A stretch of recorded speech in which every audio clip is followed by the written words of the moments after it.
ng Panginoon ayon kay San Juan. Papuri sa iyo, Panginoon. Noong panahong iyon, nakatayo sa tabi ng krus ni Jesus ang kanyang ina at ang kapatid na babae nitong si Maria na asawa ni Cleopas. Naroon din si Maria Magdalena. Nang makita ni Jesus ang kanyang ina at ang minamahal niyang alagad sa tabi nito, kanyang sinabi, "Ginang, narito ang iyong anak." At sinabi sa alagad, "Narito ang iyong ina." Mula noon siya'y pinatira ng alagad na ito sa kanyang bahay. Alam ni Jesus na naganap na ang lahat ng bagay. At bilang katuparan ng kasulatan ay sinabi niya, "Nauuhaw ako."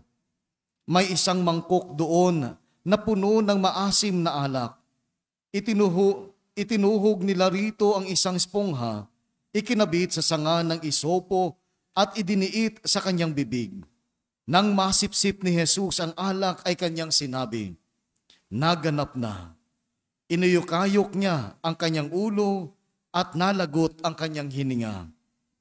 Nooy araw ng paghahanda at araw at ayaw ng mga Hudyo na manatili sa krus ang mga bangkay sa araw ng pamamahinga, sapagkat nakila ang araw ng pamamahingang ito. Kaya't hiniling nila kay Pilato na ipabali nito ang mga binti ng mga pinako sa krus at alisin doon ang mga bangkay. Naparoon nga ang mga kawal at binali ang mga binti ng dalawang ipinakong kasabay ni Jesus. Ngunit pagdating nila kay Jesus at makitang patay na siya, hindi na nila binali ang kanyang binti. Subalit, inulos ng sibat ng isa sa mga kawal ang tagiliran ni Jesus at biglang dumaloy ang dugo at tubig. Mga kapatid, ang mabuting balita ng Panginoon. Pinupuri ka namin, Panginoong Hesukristo. Magsiupo po tayong lahat. Ngayon po mga kapatid ay pinagdiriwang natin ang kapistahan ni Maria bilang ina ng simbahan o kung sa Latin, Mater Ecclesiae. Ang tungkulin ni Maria sa simbahan ay hindi mapaghihiwalay mula sa kanyang pagkakaisa kay Kristo at direktang dumadaloy mula rito. Ang hindi masisirang pagsasama ng ina at ng anak sa gawain ng kaligtasan ay nahayag mula sa panahon ng paglilihi kay Kristo hanggang sa kanyang pagdurusa at kamatayan. Tulad ng sinabi sa Ebanghelyo, no? Kahit doon sa kamatayan, habang si Kristo ay nakabayubay sa krus, nandoon sa tagiliran ang mahal na ina. No? Kaya nga, sa krus ibinigay ng ating naghihingalong tagapagligtas ang kanyang ina sa kanyang minamahal na disipulo. Sabi niya, "Ginang, heto ang iyong anak." Oh. At sinabi niya doon sa minamahal niya, "Heto ang iyong ina." Ito yung naging simula ng panibagong antas ng kanyang relasyon sa mga alagad hanggang sa kaganapan ng Pentecost. Sa buong buhay niya ay nanatiling matatag at tapat si Maria sa tawag at misyon na ipinagkakatiwala sa kanya ng Diyos bilang ina ng anak ng Diyos na nagkatawang tao sa kanyang sinapupunan. Si Maria ang unang Kristiyano dahil tinanggap niya ang Ebanghelyo at binigyan siya ng oo sa plano ng pagtubos ng Diyos. Sinundan niya ang kanyang anak hanggang sa krus at nanalangin siya para sa pagbubuhos ng Banal na Espiritu sa lahat ng mga disipulo sa Pentecostes. Siya ay isang modelo para sa ating pananampalataya at pagsunod, pag-asa at tiyaga, pagmamahal at katapatan. Binibigyan tayo ng Diyos ng biyaya na magsabi ng oo tulad ng mahal na Birhen sa kanyang kalooban at sa kanyang pagbabagong gagawain sa ating buhay. Kaya nga si Maria ang naging bagong Eva. No? Kung titingnan mo sa aklat ng Henesis, kung merong ginawang unang Eva, ang Diyos, no? At itong unang Eva na ito ay hindi naging tapat at sumuway sa Diyos, gumawa siya ng panibagong Eva. Ito na ngayon si Maria. Kaya sinabi doon, kung naalala ninyo sa aklat ng Henesis, sabi niya, ikaw ang magiging ina, no? At ikaw ang aapak sa ulo ng ano? Dragon? ng ahas, no? At ikaw naman babae ang tutuklawin nitong ahas na ito, no? Kaya mapapansin niyo mga kapatid sa mundo, lagi ang mga babae, no, ang laging pinupuntirya ng demonyo. Ha? Nandyan na yung abortion, no? Yung tawag nito, pinatupad itong RH bill, no?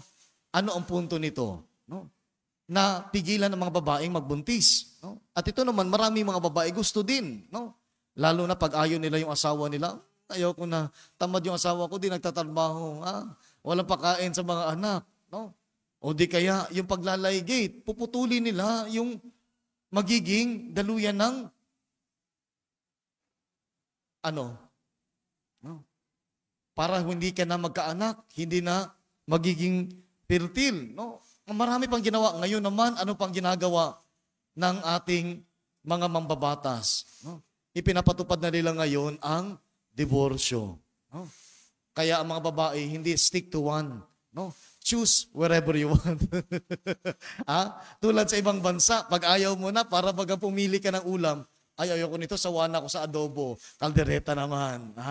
Kaya doon sa ibang bansa, napakatalamak ng diborsyo. No? Para ka lang nagpapalit ng damit. No? Meron silang tinatawag doon, instant divorce. Parang ATM lang. No? Mag-a-apply ka. No? Within a day, wala na. No? Divorce na kayo. Wala nang bisa ang inyong pagsasama na binasbasan ng Diyos. No? Kaya, paminsan hindi natin maiintindihan. No? Paminsan ginagamit din itong ating mga mambabatas ng demonyo, no? To destroy the family. Kaya makikita mo, no, pag walang pamilya, wala ding kinabukasan ang ating lipunan. Di ba? No? Pag sira ang pamilya, sira din ang kinabukasan ng mga kabataan. Pag naghihiwalay ang mga magulang, hindi lang naman ang mga magulang ang nagsasuffer. Sino ang nagsasuffer? Ang mga anak. No? Kaya nga dumadami yung mga homosexual. No? Bakit? Kasi galit sa magulang, galit sa ama. Sa sobrang galit sa ama, sabi ng anak na babae, ayaw ko na mag-asawa ng lalaki, babae na lang para wala ng problema. The same din sa lalaki, ayaw ko na ng babae, problematic, no? Masyadong madada, no? Kaya di una ako sa lalaki, nagkakaintindihan kami. Oh. Sino pang susunod na henerasyon? Kung puro lalaki, puro babae, may anak ba na lalabas? Wala. Kaya mauubos, anak, ito ang gusto ng demonyo. Wala nang susunod pang henerasyon at wala nang maniniwala pa sa Diyos. No? Kaya mga kapatid, ang mahal na birhen, no, bilang ina ng simbahan, lagi siyang nandyan para tulungan tayo. Lagi siyang nandyan para palaalahanan tayo. No? Kung naalala ninyo yung apparition niya sa Fatima, naalala niyo ito? Nung napakita siya sa 3 bata, no? Yun ang panahon na kung saan ang mga tao ay nawawala na ng pananampalataya. Anong sinabi ng mahal na birhen? No? Magtiwala kayo, magbalik loob kayo, no? Kay Kristo, sa Diyos. No? Ibinigay niya yung Santo Rosario. Sabi niya, magdasal kayo. No? Pag tinatawag niyo ako at hihingi kayo ng tulong ko, sigurado pakikinggan ko. Tulad ng isang nanay, hindi matitiis ng isang nanay ang kanyang anak. Tama o tama? No? Kaya pang tiisin ng tatay. No? Lalo na pag bagong silang yung bata, pag iyak na, yung tatay, yung nanay hindi pwedeng mahihilig siya. No? Titingnan talaga yung anak niya kung ano na nangyari. Ganon din ang mahal ng ina sa atin. Hindi siya makatiis na tayo ay mawalay sa kanya. Ayaw ng mahal na hina na tayo ay mapahamak o tayo ay mapunta sa impyerno. No? Kaya nga yung nanay, ibinibigay niya ang lahat para sa kanyang anak. No? Nung pagbubuntis pa lang, ganoon na, ibinibigay na ng nanay ang kanyang buhay. Maging hanggang sa pagtanda, no? Laging nandoon pa rin ang nanay para suportaan ang mga anak. Ang mga anak lang ang walang hiya. Paminsan hindi ito nakikita ng mga anak ang halaga ng mga nanay. No? Alam niyo po, meron po ako doon malapit sa ospital ng Pasay. No? Isa pong bahay ng mga madre at kinukupkup po nila yung mga matatanda na hindi na inalagaan ng pamilya o di kaya pinabayaan na ng mga anak. No? Nandoon maraming matatanda. No? And you know, makikita mo sa mga madring ito, no? Tulad ng mahal na ina, no? Masaya sila na ilalagaan ito matatandang ito. Itinuturing nilang kapamilya, itinuturing nila bilang kanilang mga tatay at mga nanay. No? Lalo na yung mas marami doon ang babaeng matatanda kaysa mga lalaki. No?